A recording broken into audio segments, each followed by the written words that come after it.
Okay, now question है 23rd, calculate the current flowing through each of the registers A and B in the circuit shown in figure 8.51। ये जो 8.51 figure है उसमें हमें ये बताना है कि रजिस्टर ए में और बी में कितनी करंट फ्लो हो रही है। ठीक है, आप लोगों से थोड़ी सी रिक्वेस्ट है, अपना माइक बंद कर रखिएगा, जब मुझे जरूरत होगी किसी से पूछने की या किसी को जरूरत पड़ेगी पूछने की तो पूछ लीजिएगा, तब ओपन करिए।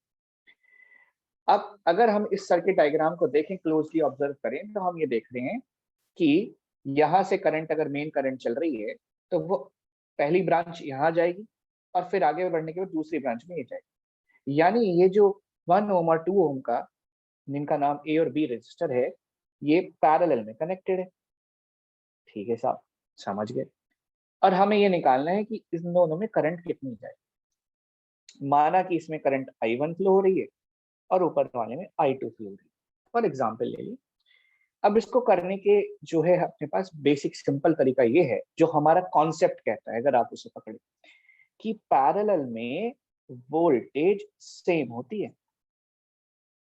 प्लस मैंने ये भी बताया था आपसे कि कोई इंटरनल रेजिस्टेंस नहीं दिया होता तो हम इसी को वोल्टेज मान लेंगे, कैपिटल वी मान लेते हैं। तो सबसे पहले ए पार्ट में अगर हम बात करें फॉर रजिस्टर ए, चलिए ए वाले रजिस्टर की, जिसका रेजिस्टेंस 1 ओम है, तो वोल्टेज हमारी 2 वोल्ट जा रही है, रेजिस्टेंस हमारा 1 ओम है, हमें करंट निकालनी है। V is equal to I into R, V R Ohm's law के अकॉर्डिंग। यहाँ हमने 2 रखा, I की वैल्यू हमें कैलकुलेट करनी है और R की जगह हमने 1 रखा, तो 2/1 इक्वल टू I, यानी I की वैल्यू 2 एम्पेयर आ गई। बोलिए समझ आया कि नहीं आया? इतना हाँ या ना करते रहिए। Yes, sir. Yes, sir. Yes, sir. अब आ जाइए बी पार्ट में, for resistor B. Resistor B के लिए भी वोल्टेज तो सेम ही रहेगी क्योंकि पैरेलल में वोल्टेज चेंज नहीं होती। करंट हमें कैलकुलेट करना है और जो रजिस्टर बी है उसका रेजिस्टेंस जो है हमारे पास वो 2 ओम है, तो फिर से V is equal to I R लगाइए, वोल्टेज 2 ही रखिए, I की वैल्यू आपको कैलकुलेट करनी है, R यहाँ पर 2 रख दीजिए, 2 1 जा 2 लीजिए, करंट आ गई 1 एम्पेयर। बोलिए समझ आया कि नहीं आया? Yes, sir. बहुत बेसिक सा न्यूमेरिकल का, कोई भारी नहीं था, कुछ नहीं है। ये हो गया हमारा 23rd न्यूमेरिकल। साथ में अगर आप कर रहे होंगे तो कर लिया होगा आपने। वैसे इसको मैं रिकॉर्ड भी कर रहा हूँ, बाद में भी एक बार खुद से ट्राई कर लीजिएगा, कॉपी भी करते रहिए और बाद में खुद से ट्राई भी कर लीजिए। या 24th न्यूमेरिकल कह रहा है, in figure 8.52 calculate the total resistance of the circuit. पहले रेजिस्टेंस निकालिए टोटल सर्किट का, फिर वैल्यू ऑफ कैपिटल आर निकालिए, ठीक है जी, और उसके बाद current flowing in resistor R, जो करंट इसमें फ्लो हो रही है। तो हमें बेसिकली 3 चीजें निकालनी है। पहले तो इस सर्किट का पूरा रेजिस्टेंस, जो आपके सामने ये सर्किट है इसका पूरा रेजिस्टेंस निकालना है, टोटल रेजिस्टेंस कितना है अभी, ठीक है जी। देन इसके बाद देर आफ्टर आपको ये निकालना है कि जो ये कैपिटल आर है इसकी वैल्यू कितनी है, और एक बार ये निकालने के बाद जब ये निकल जाएगा तो उसके बाद आपको ये निकालना है कि इसमें करंट कितनी फ्लो हो रही है। तो देखिए मैंने आपसे ये कहा है सबसे पहले पार्ट के लिए, जब हमें निकालना है कि इसमें जो टोटल रेजिस्टेंस है वो कितना है, तो मैंने आपको एक फॉर्मूला दिया था करंट की बात की। सबसे पहले तो बेसिक नॉलेज ये होनी चाहिए आपको। क्या बेसिक नॉलेज होनी चाहिए साहब? कि ये जो एमीटर हमने ए लिखा हुआ है ये डिजाइनिंग के लिए नहीं लिखा हुआ। ये जो एमीटर होता है ये करंट मेजर करता है पूरे सर्किट की, और जो इस टाइम पूरे सर्किट में करंट चल रही है या जो ड्रॉ हो रही उस बैटरी से वो 0.4 एम्पेयर, और जो potential difference across the battery चल रहा है वो 4 वोल्ट चल रहा है। अब कोई भी इंटरनल रेजिस्टेंस दिखाया हुआ नहीं, तो यानी हमारे पास एक एडवांटेज है जो मैंने आपको बताई थी। सक्षम आप बता सकते हैं वो क्या एडवांटेज है कि जब हमारे पास ईएमएफ की जगह इंटरनल रेजिस्टेंस नहीं दिया होता तो हम क्या कर सकते हैं? सर उसको टर्मिनल वोल्टेज बना लेते हैं। हाँ, हम एप्सिलॉन को यानी ईएमएफ को ही टर्मिनल वोल्टेज बना लेते हैं। अब देखिए खेल खिलाड़ी को, भाई सर्किट में टोटल करंट चल रही है 0.4 एम्पेयर, ओके, और V यानी एप्सिलॉन की वैल्यू मेरे पास जो है वो 4 वोल्ट चल रही है। अब मुझे ये निकालना है कि सर्किट का पूरा रेजिस्टेंस कितना है। उसको दो तरह से मैं फॉर्मूले में लिख सकता हूँ। पहला फॉर्मूला ये लिख सकते हैं आप, I is equal to EMF upon total resistance, ये लिख सकते हैं। या फिर क्योंकि कोई इंटरनल रेजिस्टेंस नहीं है सर्किट में कहीं भी, दिख रहे हैं आप, तो आप ये फॉर्मूला भी इस्तेमाल कर सकते हैं, V is equal to I into R, जो कि R है एक्सटर्नल रेजिस्टेंस जितना कनेक्टेड। दोनों से आपका आंसर सही आए। तो V की वैल्यू आपके पास यहाँ पर 4 है, करंट आपके पास 0.4 एम्पेयर है, रेजिस्टेंस जो बाहर का रखा हुआ है जिसे हम टोटल एक्सटर्नल रेजिस्टेंस कहते हैं, जिसकी वो बात कर रहे हैं, हम उसे कैलकुलेट करने जा रहे हैं। 4 upon 0.4 is equal to 10 ohm. Total resistance, जी टोटल रेजिस्टेंस, और यहाँ से जो टोटल रेजिस्टेंस निकल के आएगा एक्सटर्नली जो कनेक्टेड है वो 10 ओम आ जाएगा। ये हमारा पहला आंसर आ गया जो उसने सर्किट में पूछा था। आप इससे करना चाहें यहाँ से भी कर सकते हैं। आप EMF की जगह टर्मिनल वोल्टेज यहाँ पर रख सकते हैं। टोटल रेजिस्टेंस आपका यहाँ से भी आ जाएगा। जब आप करंट यहाँ 0.4 एम्पेयर रखेंगे, EMF की जगह 4 वोल्ट रखेंगे, तो आपका टोटल रेजिस्टेंस वहां से भी आ जाएगा। पर ये ज्यादा बेटर तरीका है, ये ज्यादा बेटर तरीका है। वो इसलिए, बेटा एक मिनट, वो इसलिए क्योंकि यहाँ पर एक्सटर्नल रेजिस्टेंस की बात चल रही है, वो टर्मिनल वोल्टेज सुटेबल है। जी अब पूछिए क्या पूछते हैं। सर यही पूछा था कि सबसे ज्यादा सही कौन सा है। ये वाला ठीक है, इसी से मैंने इसलिए सॉल्व किया। अब सेकंड पार्ट Okay. पूछता है कि जो भाई ये जो सर्किट में एक्सटर्नल रेजिस्टेंस लग रहा है इसकी वैल्यू कितनी है। चलिए जी इसकी वैल्यू भी निकाल लेते हैं। देखिए करंट यहाँ से जब आगे फ्लो करेगी तो एक ये ब्रांच है हमारे पास करंट की, फिर आगे वाली ये ब्रांच, और हमने बताया था, मैंने आपसे बताया था, जहां करंट अलग हो जाती है वहां पर दोनों सर्किट जो रेजिस्टेंस लगे हुए पैरेलल में हो जाते हैं। और अब तो ये बहुत बात पुरानी हो चुकी है, आप इसमें परफेक्ट हो गए हैं, कहाँ पर सीरीज बन रही है कहाँ पैरेलल बन रही है, इसको इलेबोरेट करने की मुझे जरूरत नहीं होनी चाहिए। सिर्फ इतना कहना चाहिए मुझे बस, ये देखिए ये दोनों पैरेलल में है, और जो पैरेलल में इक्विवेलेंट रेजिस्टेंस होता है वो रेसिप्रोकल के हिसाब से कैलकुलेट करते हैं। तो यहाँ पर जो 1/RP बनेगा वो बनेगा जो 20 ओम का रेजिस्टर लगा हुआ है वो, और प्लस 1/R से 1/RP is equal to 1/20 plus 1/R। जहां टोटल इक्विवेलेंट रेजिस्टेंस हमारे पास 10 ओम आ गया है, तो यही RP की वैल्यू 10 ले जाए। सवाल उठता है कि आपने टोटल रेजिस्टेंस को कैसे 10 ओम मान लिया, जबकि टोटल रेजिस्टेंस तो इंटरनल रेजिस्टेंस प्लस एक्सटर्नल होता है। तो देखिए उसका रीजन ये है, जैसा कि आप समझ भी गए होंगे, कि सर्किट सेल का कोई इंटरनल रेजिस्टेंस है ही नहीं। तो जब इंटरनल रेजिस्टेंस है ही नहीं, तो जो टोटल रेजिस्टेंस बनेगा वो जितना भी एक्सटर्नल रेजिस्टेंस कनेक्टेड है उससे बनेगा। तो इसीलिए हमने यहाँ पर सीधे सीधे रेजिस्टेंस इन पैरेलल को 10 ओम ले लिया। अब यहाँ पर 1/10 वैल्यू सब्स्टिट्यूट करेंगे हम, is equal to 1/20 plus 1/R। तो मैथ्स में तो आप लोग चैंपियन है, क्या कह दिया आज मैंने। कैलकुलेट कर दीजिए और मुझे बताइए 1/R की वैल्यू बताइए पहले। 1/20। जी 1/20। बच्चों लिख दूं डायरेक्ट या एलसीएम भी कैलकुलेट करके दिखाऊं? नहीं सर लिख Direct. दीजिए। सर डायरेक्ट लिख दीजिए। अच्छा 1/20 रेसिप्रोकेट जब हम इसे करेंगे तो हमारे पास R की वैल्यू 20 ओम आती। ये हमारा सेकंड पार्ट हो गया। तो एक बार फिर से रिपीट करते हैं कि भाई आपने ये कैसे कह दिया कि रेजिस्टेंस इन पैरेलल आप 10 ओम ही लेंगे, जबकि टोटल रेजिस्टेंस तो दो रेजिस्टेंस से मिलकर बनता है, इंटरनली भी एक्सटर्नली भी। आप कैसे कह सकते हैं? तो ये हम इसलिए कह रहे हैं क्योंकि सर्किट में जो बैटरी कनेक्टेड है उसका कोई इंटरनल रेजिस्टेंस है ही नहीं, और जब इंटरनल रेजिस्टेंस ही नहीं है तो सारी की सारी जो एक्सटर्नल बात टिक के आती है रेजिस्टेंस के लिए, वो एक्सटर्नल रेजिस्टेंस पर टिक कर आती है। इसलिए जो एक्सटर्नल रेजिस्टेंस निकल लगे हुए हैं पैरेलल में, उनके लिए हमने इक्विवेलेंट रेजिस्टेंस 1/10। अब ये आ गया हमारा 20। अब थर्ड पार्ट को पूछता है कि यही जो आपने 20 ओम का रेजिस्टर दिखाया है उसमें करंट कितनी फ्लो हो रही है। अब कई बच्चों के दिमाग में आता है कि अरे यार ये क्या बात हुई, करंट तो ऑलरेडी दे रखी है 0.4 एम्पेयर। अरे तो बच्चों ये करंट सर्किट की टोटल करंट है, आप ये तो मानते हैं इसमें करंट अलग I1 जाएगी और इसमें I2 जाएगी, करंट अलग अलग होगी और वही I1 plus I2 combine Yes, होगी। sir. बोलिए हाँ के ना। Yes, sir. जी, Yes. इसको कैलकुलेट जी, तो इसको कैलकुलेट करने के अपने पास दो तरीके। क्या कैलकुलेट करने के दो तरीके हैं?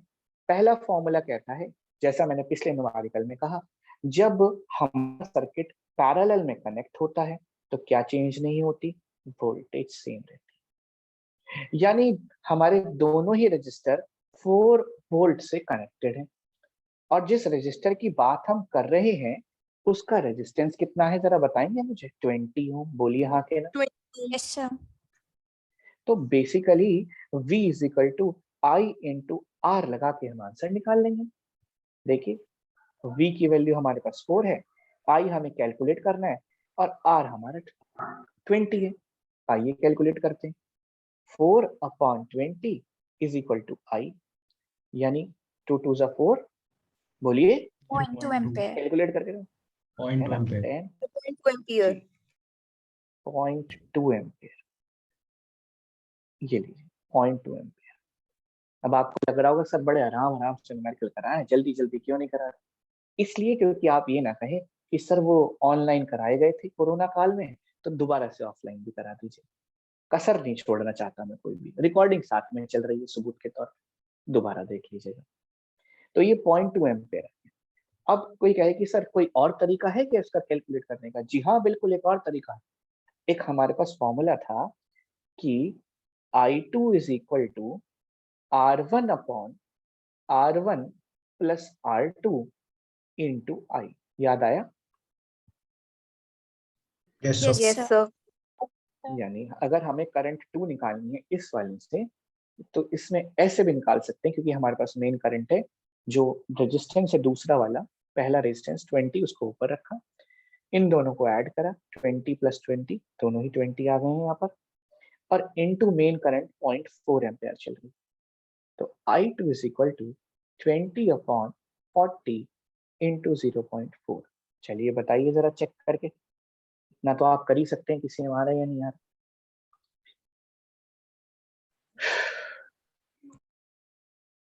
सॉल्व कर दीजिए जरा, हेल्प हो जाएगी।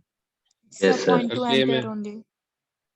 जी 0.2 एम्पेयर जी, दोनों से सेम। सही है यानी सर। कुछ बच्चे कॉपी, चलिए इसका मतलब कुछ कॉपी बच्चे लेके बैठे हैं, कुछ कर रहे हैं सॉल्व थोड़ा सा।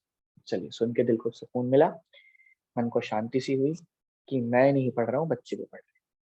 तो ये हमारा थर्ड आंसर आ गया इसका। तो आपकी मर्जी है, बोर्ड में इस वाले मेथड से करें, आसान वाला है, आम जिंदगी वाला, मेंटोर जिंदगी भी कह सकते हैं, ये आम जिंदगी है जिससे आप करना चाहते हैं।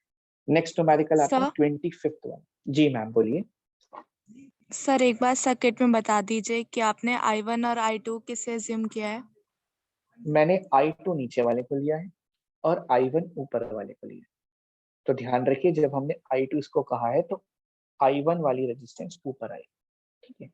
ये आपको कंफ्यूजन हो सकता है। तो सर फॉर्मूला ये के अकॉर्डिंग हम हाँ हमेशा अकॉर्डिंग, I2 ही लेंगे, मतलब I1 हाँ कंसिडर नहीं कर सकते। मान लीजिए अगर आप I1 निकाल रहे होते तो आप ये वाला रेजिस्टेंस लेते, सेकंड वाला ऊपर की तरफ, और अगर आप I2 निकाल रहे हैं तो आप ऊपर वाला रेजिस्टेंस रखेंगे न्यूमरेटर, ठीक है? सर वो तो डायग्राम के अकॉर्डिंग वेरी कर सकता है ना? वो आपके नाम के अकॉर्डिंग एडजस्ट होगा, जैसे आप नाम एडजस्ट करना चाहें। मैं यही तो बता रहा हूँ। मैं ये कह रहा हूँ कि अगर सर्किट में मान लीजिए 4 ओम का और 6 ओम का दो रेजिस्टर्स कनेक्टेड हैं और आप मान लीजिए 4 ओम के लिए करंट निकालना चाहते हैं, जिस करंट को आप I1 कह रहे हैं, तो आप 6 ओम रेजिस्टर ऊपर रखिए, नीचे 4 + 6 करिए, इनटू मेन करंट की बात करिए। और अगर आप करंट 6 ओम से के थ्रू निकालना रहे, तो उसको अगर आप I2 कह रहे हैं तो फिर 4 वाले रेजिस्टर को, ओम को रेजिस्टर को ऊपर रखिए, 4 + 6 करिए, इनटू I करिए। उम्मीद करता हूँ समझ आया। सर Yes, जैसे sir. हमने I1 निकाला तो सीधा उससे माइनस भी तो कर सकते हैं। बिल्कुल कर सकते हैं, अगर आपने ध्यान दिया हो तो इसको मैंने बताया भी था क्लास में। बिल्कुल ठीक कह रहे हैं, सीधे माइनस भी कर सकते हैं। 0.4 में से 0.2 जैसे घटा दें तो उसमें भी 0.2 आ जाए। बिल्कुल ठीक कह रहे हैं, क्योंकि I1 और I2 से मिलके ही हमारी मेन करंट बनी। चलिए बात करते हैं 25th न्यूमेरिकल की। वीडियो को थोड़ा पॉज करते हैं। और इतने आप लोग भी डायग्राम बनाइए। यप, ध्यान देते हैं। A particular resistance wire has a resistance of 3 ohm per meter. सबसे पहले तो अंडरलाइन करिए 3 ohm per meter। कुछ याद आया 3 ohm per meter क्या है? Resistivity, specific resistance. Specific resistance. हाँ, यानी यूनिट लेंथ और unit area of cross section की बात जहां पर होती है, अगर थोड़ा बहुत पढ़ा हो आपने तो वो कह रहा है कि उसके पास एक रेजिस्टेंस वायर है जिसका रेजिस्टेंस जो है 3 ओम है 1 मीटर। उस वायर की लेंथ 1 मीटर अगर हो तो उसका रेजिस्टेंस 3 ओम हो जाता है। बहुत ही यूनिटरी मेथड वाली बात है कि 1 मीटर का रेजिस्टेंस अगर 3 ओम है तो 2 मीटर का कितना हो जाएगा? 6 हो जाएगा। 6 हाँ ये ohm. ना बोले, है ना? उसी तरह Yes. से हम बढ़ा सकते हैं। आइए क्वेश्चन पर फोकस करते हैं, वो क्या कह रहा है। क्वेश्चन में वो कह रहा है the total resistance of 3 lengths of this wire each 1.5 metre long joined in parallel. हमें क्या फाइंड करना है? फाइंड करिए टोटल रेजिस्टेंस 3 लेंथ्स का। अच्छा जी, इसी वायर की 3 लेंथ, और कितनी लेंथ का? 1.5 मीटर का। ठीक है जी, और कैसे ज्वाइन करना है? पैरेलल में। तो पहले तो आपको ये पता होना चाहिए कि 1.5 मीटर यानी 1.5 मीटर वायर का रेजिस्टेंस कितना बैठेगा। जब 1 मीटर का 3 ओम है तो 1.5 मीटर का ज्यादा होगा। और अगर आपको हिंदी में थोड़े बहुत पहाड़े आते हैं तो 15 3 45, 4.5। और अगर 4.5 इंग्लिश में आते हैं तो 15 3 45 भाई, 4.5 ओम। यानी 1.5 मीटर या 1.5 मीटर वायर का जो रेजिस्टेंस बैठेगा वो 4.5 ओम बैठेगा। ऐसे 3 वायर हमें पैरेलल में कनेक्ट करनी है और फिर उनका रेजिस्टेंस निकालना है। पहला पार्ट बहुत आसान है, हो जाएगा। अब आगे सेकंड पार्ट क्या कहता है? The potential difference of the battery. Battery का पोटेंशियल डिफरेंस बताइए, यानी टर्मिनल वोल्टेज की बात कर रहा है शायद, है ना? Which gives a current of 2 ampere. Potential difference बताइए उस बैटरी का जो करंट हमें दे रही, प्रोवाइड करा रही है 2 एम्पेयर की, किसमें? हर एक 1.5 मीटर लंबे wire. When connected in parallel, जब ये कनेक्टेड होगी पैरेलल, बैटरी कनेक्ट होगी, is connected in parallel to the battery. ये सारे वायर पैरेलल में बैटरी से जब कनेक्ट हो जाएंगे तो टोटल करंट हमें 2 एम्पेयर देंगे। तो बताइए बैटरी का पोटेंशियल डिफरेंस कितना है? जब सर्किट पैरेलल में कनेक्ट होते हैं या पैरेलल में रेजिस्टेंस कनेक्ट होते हैं तो क्या नहीं बदलता? बताइए। Voltage. Thank God, thank God, thank God. चलिए तो पहले इन दोनों को ही कर लेते हैं, उसके बाद थर्ड वाले पर फोकस करेंगे, ठीक है? आइए लिखते हैं। थोड़ा सा हमें यूनिटरी मेथड इसमें इस्तेमाल करना पड़ेगा, उस पर फोकस कर लेते हैं। लिखेंगे resistance of 1 metre wire is equal to 3 ohm. So, the resistance of 1.5 meter wire is equal to 3 into 1.5, 4.5। ये रेजिस्टेंस हो गया हमारा, ठीक है? 4.5। अब ऐसे 1.5 मीटर यानी 1.5 मीटर के 3 वायर हमारे पैरेलल में कनेक्टेड है। चलिए उनको पैरेलल में कनेक्ट करके सिर्फ उनका रेजिस्टेंस दिखाते हैं। 4.5 ओम, 4.5 ओम और 4.5। 3 वायर हो गए हमारे, तीनों पैरेलल में कनेक्ट हो गए। अब वो हमसे ये पूछ रहा है कि इनका रेजिस्टेंस कितना होगा, टोटल रेजिस्टेंस। अच्छा जी, ए पार्ट। तो वैल्यू ऑफ ईच रजिस्टर कितनी है बच्चों? वैल्यू ऑफ ईच रजिस्टर है 4.5। 4.5 ohm. ठीक है, वैल्यू ऑफ ईच रजिस्टर। और नंबर ऑफ रजिस्टर्स कितने हैं? 3। 3। तो resistance in parallel is equal to R upon N। Formula याद है? Yes sir. 4.5 अपॉन 3। 1.5 बताइए कितना आ गया? 1.5 1.5। ये लीजिए 1.5 ओम हमारा आंसर। ठीक है, आप कहते हैं हम इससे नहीं करना चाहते, हम इस तरह से करना चाहते हैं 1 अपॉन आरपी वाले से, तो उससे भी कर सकते हैं, कोई दिक्कत नहीं। आप 1 upon RP equal to 1 upon 4.5 plus 1 upon 4.5 plus 1 upon 4.5 भी कर सकते हैं, उसमें भी कोई दिक्कत वाली बात नहीं, कोई इशू। अब बी पार्ट पर फोकस करते हैं। वो कहता है कि उस बैटरी का पोटेंशियल डिफरेंस बताइए जो इनके साथ पैरेलल में ही कनेक्टेड है। कहता है potential difference of the battery which gives a current of 2 ampere in each of 1.5 meter length when connected in parallel to the battery। ये सभी रजिस्टर्स पैरेलल में हर एक बैटरी जो है पैरेलल में बैटरी से कनेक्ट हुई। कनेक्ट होने के बाद अब वो ये कह रहा है, आपको बुक में थोड़ा सा अंडरलाइन करना पड़ेगा, जहां लिखा है gives a current of 2 ampere in each resistor. ये लिखा देखिए, कहता है which gives a current of 2 ampere in each register। each लिखा है नहीं, तो each यहाँ पर रजिस्टर के लिए यूज हुआ है या वायर के लिए यूज है। कह रहा है कि हर एक रजिस्टर में 2 एम्पियर की करंट है। ठीक है जी, अब ये 2 एम्पियर, यहाँ भी 2 एम्पियर, 2 एम्पियर, 2 एम्पियर। अब हमसे आगे पूछ रहा है, तो बताइए इस बैटरी का पोटेंशियल डिफरेंस कितना होगा। छोटा सा V यहाँ लगा दिया मैंने, इसका V पोटेंशियल डिफरेंस कितना होगा। इसको करने के अपने पास 3 से 4 तरीके हैं, 2 तरीकों पर डिस्कशन कर लेते हैं। पहले तो मुझे ये बताइए पैरेलल में क्या नहीं बदलता। Terminal voltage. टर्मिनल वोल्टेज नहीं। बहुत सही, बहुत ही बढ़िया। तो आप कोई सा भी रजिस्टर उठा लीजिए, कोई सा भी, उसके अक्रॉस जो वोल्टेज चल रही होगी इसमें भी V चलेगी, इसमें भी V चलेगी और इसमें भी V चलेगी। हाँ या ना? Yes sir. Yes sir. यानी ठीक है, ये मैंने V इसलिए लिख दिया है आपको समझाने के लिए कि V चलेगी, ऐसे कनेक्ट नहीं होते। फिर आपको पता ही होगा वोल्टमीटर हमेशा पैरेलल में कनेक्ट होता है। अपनी बात को करेक्ट कर देता हूँ मैं। अभी आप कहने लगे सर आपने तो लाइन पे लिख दिया, तो ये तो सीरीज में कैसे करेगा। हाँ, क्योंकि आप लोग बस महान है बहुत, छोड़ दीजिए, हटा देता हूँ, वरना क्वेश्चन मार्क लगा देंगे आप। मुझसे ज्यादा पढ़े लिखे हैं भाई। आगे तो अब हमसे ये पूछ रहा है कि हर एक रजिस्टर में कितनी वोल्टेज चल रही है। कोई सा भी एक रजिस्टर उठा लेते हैं, रेजिस्टेंस है हमारे पास 4.5, ठीक, और जो वोल्टेज है वो हमें निकालनी। करंट हर एक रजिस्टर में जा रही है 2 एम्पियर, तो V इज इक्वल टू क्या होता है, IR।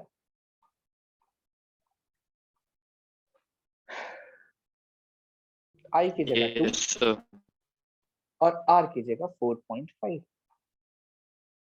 सॉल्व कर दीजिए जरा मेरे लिए। Sir 9 volt. 9 वोल्ट। 9 वोल्ट, ये आ गया। उम्मीद करता हूँ समझ आया होगा। Yes sir. आसान था, आसान था कि नहीं था? जी सर। Yes sir. अच्छा, अगर मैं आपसे ये पूछूं सर्किट में टोटल करंट कितनी चल रही है, तो कोई बता पाएगा क्या? 6 sir ampere. 6 ampere. Correct, 6 ampere current circuit में टोटली चल रही है। ठीक है, तो अच्छा आप लोग, हाँ जी बोलिए मैम। सर अगर हम 6 एम्पियर और टोटल रेजिस्टेंस से हम अगर वो निकाल लें वोल्टेज, तो सर वही आएगा ना? मैं बस पानी पी के ना, ये पानी की बोतल है मेरे हाथ में, मैं उसको पी के यही बताने वाला था। जैसे मैंने कहा 3 से 4 तरीका, उसमें दूसरा तरीका ये भी हो सकता है। अभी जरा 1 मिनट बताता हूँ।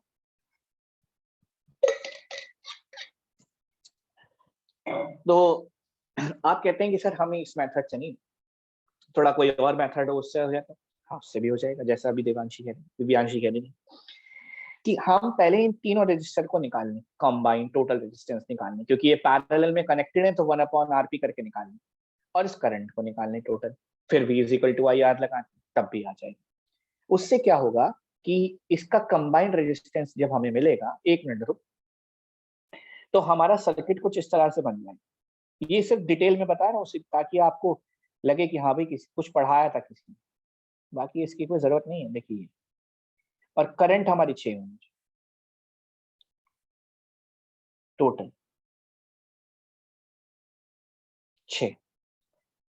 अब इसके लिए सिंगल ही आ जाएगी, करंट हमारी 6 एम्पेयर हो जाएगी, और ये जो कंबाइंड रेजिस्टेंस निकल के आएगा ये आ जाएगा यहां से 1.5।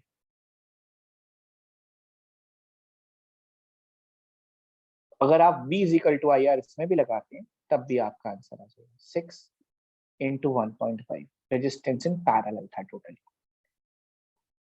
कितना आ गया? 9 वोल्ट। 9। Yes sir. 9 वोल्ट। तो ये आप इससे करना चाहें तो इससे भी कर सकते हैं। इस कहानी से हमें ये शिक्षा मिलती है कि हमारे दोनों ही सर्किट डायग्राम क्लियर है, हमारा कॉन्सेप्ट क्लियर, कि अगर हम इन्हें कंबाइनली सॉल्व करने इफेक्टिव रेजिस्टेंस निकाल लेते हैं तो फिर एक सिंगल रेजिस्टेंस आ जाएगा, जो सीरीज में है, और V is equal to I R P लगा के रेजिस्टेंस इन पैरेलल जो भी लगा रहा था टोटल उसका निकाल के हम उसको आंसर निकाल सकते हैं। आगे आते हैं जी। ध्रुव क्या पूछ रहे थे, बोलिए। सर मैंने ना ये सिंगल मतलब हर एक वायर का अलग अलग निकाला है, लेकिन सर ये समझ नहीं आ रहा कि इसमें ये थोड़ी पूछा है कि टोटल पोटेंशियल डिफरेंस बताना है। देखिए, सबसे पहले तो ये क्लियर करिए कि अलग अलग निकालने की जरूरत ही नहीं, वो इसलिए नहीं है क्योंकि जो एक का पोटेंशियल डिफरेंस चल रहा है वो हर एक में चल रहा है। क्योंकि इसमें यस सर। ध्रुव हमेशा याद रखिए, हम पैरेलल में टोटल करंट निकालते हैं I1 plus I2 plus I3 करके, वोल्टेज तो V ही रहती है, वो V1 plus V2 plus V3 होती है सीरीज में, पैरेलल में नहीं होती। यस तो सर। जो एक वे Yes, वोल्टेज sir. है वो उसी में चल रहा है। क्लियर हो गया कॉन्सेप्ट? Yes sir. जी, आइए थर्ड पार्ट पर बढ़ते हैं। सी पार्ट क्या कहता है?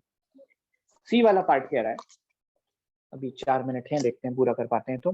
The resistance of 5 metre length of wire, resistance बताइए इसी वायर की 5 मीटर लेंथ का। अच्छा, सेम मटेरियल को अंडरलाइन करिए, यानी specific resistance same but twice the area of cross section. ये 8th के न्यूमेरिकल से जुड़ा हुआ है। ट्वाइस, अगर हम एरिया ऑफ क्रॉस सेक्शन को बढ़ा देंगे तो लेंथ हाफ हो जाएगी कि नहीं हो जाएगी, बताइए। Of Yes, Yes, sir. जी, तो पहले सेम मटेरियल को अंडरलाइन करिए और उसके बाद आगे बढ़ते। चलिए, जो इनिशियली हमारे पास वायर है उसका रेजिस्टेंस 3 ओम है 1 मीटर लेंथ का, और माना उसका जो एरिया ऑफ क्रॉस सेक्शन है वो A है। अब हमसे रेजिस्टेंस पूछ रहा है 5 मीटर वायर, ठीक, 5 मीटर वायर लेंथ अभी जो भी इसने मांगा है, और जिसका एरिया ऑफ क्रॉस सेक्शन उसने ट्वाइस कर दिया। ये वैल्यूज है हमारे पास। बात समझ आई या नहीं आई? Yes, sir. Yes. Yes sir. जो इनिशियली दे रखा था क्वेश्चन में वो 1 मीटर लेंथ थी, उसका रेजिस्टेंस 3 ओम था, एरिया ऑफ क्रॉस सेक्शन मैंने A मान लिया। अब जो नया वायर है उसकी जिसकी लेंथ उसी वायर की सेम वायर की लेंथ हमने 5 मीटर कर दी है, लेकिन एरिया ऑफ क्रॉस सेक्शन बढ़ा दिया, डबल कर दिया। तो अब रेजिस्टेंस क्या होगा? Since the wire is of same material,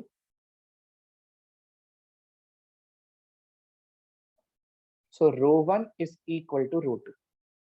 अब जल्दी से आप ये लिखिए, R1 into A1 upon L1। क्या फॉर्मूला था रो का? Rho is equal to R R into, into A upon L. Correct, R into A upon L। तो R1 upon A1 into L1 is equal to R2 into A2 upon L2। चलिए जल्दी से रखिए, R1 की value बोलिए, बताइए फटाफट कितनी रखेंगे? 3, 3 ohm A1 की वैल्यू A, L1 की value 1, on 1. 3 upon 2. into 2A 5. upon 5। A से A कैंसिल करिए, 3 5 7.4 50, 7.5 3 ohm. upon 2 7.5 ओम। जैसे ही मीटिंग एंड हो सेम लिंक से दोबारा ज्वाइन कर लीजिए। ये आ गया हमारा आंसर 7.5 ओम। कोई शक? No, sir sir. Without No, formula भी sir. कर सकते हैं? विदाउट फॉर्मूला कैसे करेंगे बताइए मुझे, थोड़ा सा बताइए कैसे ट्राई करना चाह रहे हैं। सर एक मीटर वायर का रेजिस्टेंस 3 ओम है, तो सर 5 मीटर का 15 ओम आ जाएगा। ठीक, फिर एरिया ऑफ क्रॉस सेक्शन के सर हिसाब से उसका हाफ का क्या करेंगे? हाँ यस सर। है नहीं ना? सर, वो क्योंकि Sir. सर ये इनवर्सली प्रोपोर्शनल होता है ना, तो एरिया हाँ हाँ हाँ, मतलब तो एरिया अगर डिक्रीज होगा तो रेजिस्टेंस बढ़ ही जाएगा। चल तो मतलब जाएगा। सॉरी, देखिए एरिया अगर बढ़ जाएगा बेसिकली, तो रेजिस्टेंस डिक्रीज हो जाएगा। हाँ चल जाएगा, लेकिन बेटे आपको उसमें थ्योरी लिखनी पड़ेगी। आप ये लिखेंगे कि हाँ सर, वो जैसे तो हम लिखी लेंथ है। अगर, हाँ, एरिया ऑफ क्रॉस सेक्शन बढ़ाएंगे तो एरिया ऑफ क्रॉस सेक्शन बढ़ाने पर क्या होता है, जो हमारा लेंथ है वो resistance will decrease. Resistance decrease हो जाएगा। उस हिसाब से आप थ्योरी लिखेंगे तो वो भी एप्लीकेबल है। हम तो थ्योरी को स्किप ओके करने सर। के, क्योंकि हमने इस तरह से 8th में न्यूमेरिकल करे हैं तो इसलिए, क्योंकि अब आपने अपने आप से खुद से ट्राई किया था तो वो उस तरह से किया है। अब आपने समझ लिया इसको तो आप ट्राई करिएगा, इस तरह से भी कर लीजिएगा, ठीक है? Okay sir. चलिए तो अब आप इस मीटिंग को एंड करते हैं और दूसरी मीटिंग अगर आपकी इच्छा हो तो आइए ज्वाइन करते हैं। मैं दोबारा सेम लिंक से ज्वाइन कर लीजिए।